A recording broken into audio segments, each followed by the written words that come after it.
My party has won the election. We are in lead positions, but also together with other opposition groups which actually align their forces with us, we have up to 60% of vote lead, which actually makes us a clear front runner ahead of the end of this month's runoff.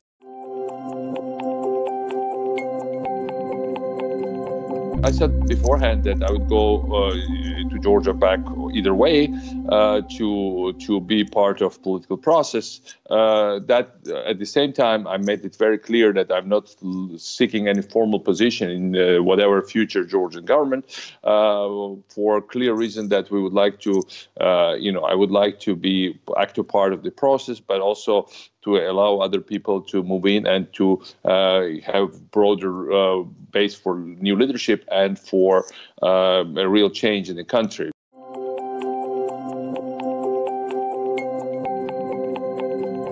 I'm part of Georgian politics. I cannot, even being in Europe on daily basis. I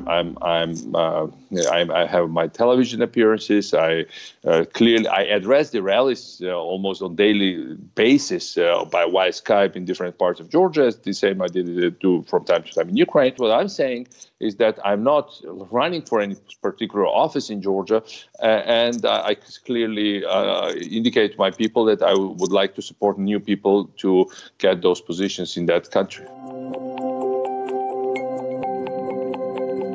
Not for the moment, and I don't see need. We have a very strong presidential candidate who is a close ally.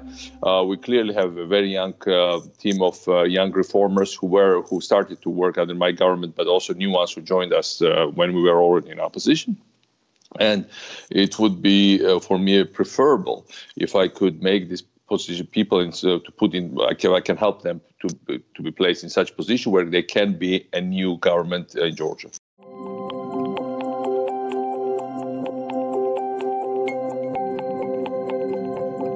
Not only I'm saying it's politically motivated, the entire world says that, almost the entire world says that except Russia, because I've moved freely around the world.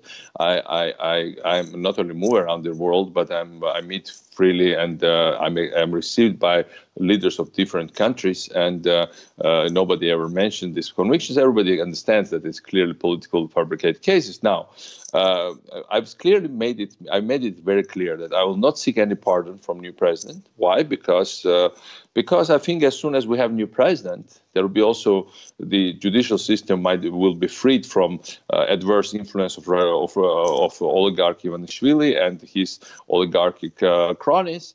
And, in that respect, I would be able to stand for my rights in court of law. If there is no real pressure from Ivanishvili and these people, then my case is easy to reverse. I don't want to put new president in the position that he is running for the office just and to portray him that his main idea of his elections is to get rid of my conviction.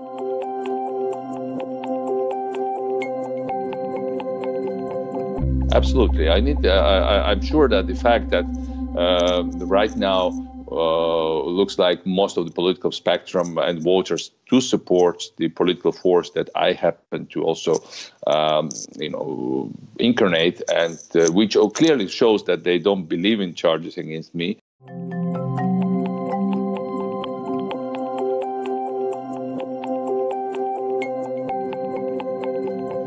Nobody ever seriously said we had political prisoners. However, Georgia was a very criminalized country, and on my watch, it had been turned into the safest country in Europe, according to the international experts. These are not my words.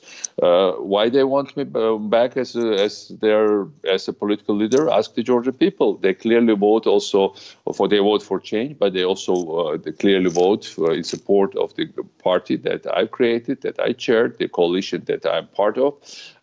And the reforms we have implemented in the conditions when the ruling elite forced me to leave the country, imprisoned many of our other leaders, harassed us, and still look, we are back, and which means that democracy works.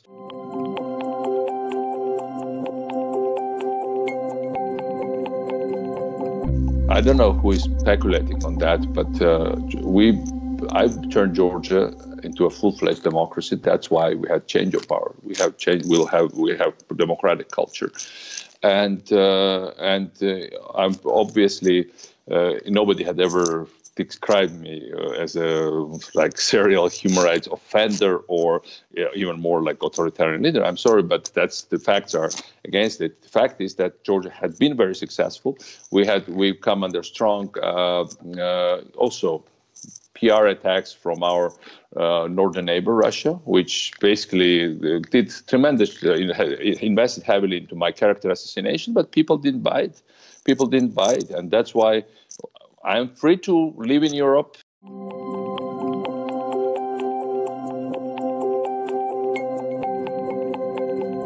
Well, Russia is right now blackmailing Georgia on that one, but I think democracy is stronger than Russia's blackmail. We clearly see that Russia is trying to meddle into Georgian elections. It's very obvious. The sites of the main independent TV channel have been attacked by what appears to be a very much Russian-style attack. My emails have been hacked, and my telephone conversation has been intercepted, clearly not by just local Georgian operatives. We've seen a mass campaign on Russian television and against me and against my political force, and we clearly are seeing the statements by Russian officials saying that they would never allow me back into Georgia. Well, Russia is a big country, but they don't have say in a neighboring democracy.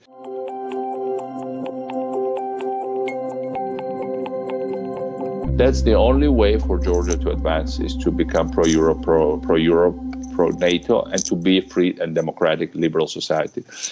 All the other paths are leading us to a national catastrophe.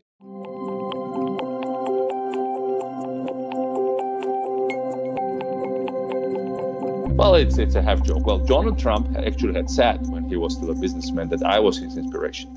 Donald Trump called me one of the greatest world leaders. He said that he would cope my tax code, and actually he coped some of the elements of Georgian tax code. So if he had coped some of our tax code, the tax issues, tax directions, why would I not, half-jokingly use his slogan? Of course, these are two different things. It is just a joke. It's not a main motto of my party. But of course, every politician wants to make his nation great. And in our case, we were world's #1 economic reformer. We would like to return to that spot again.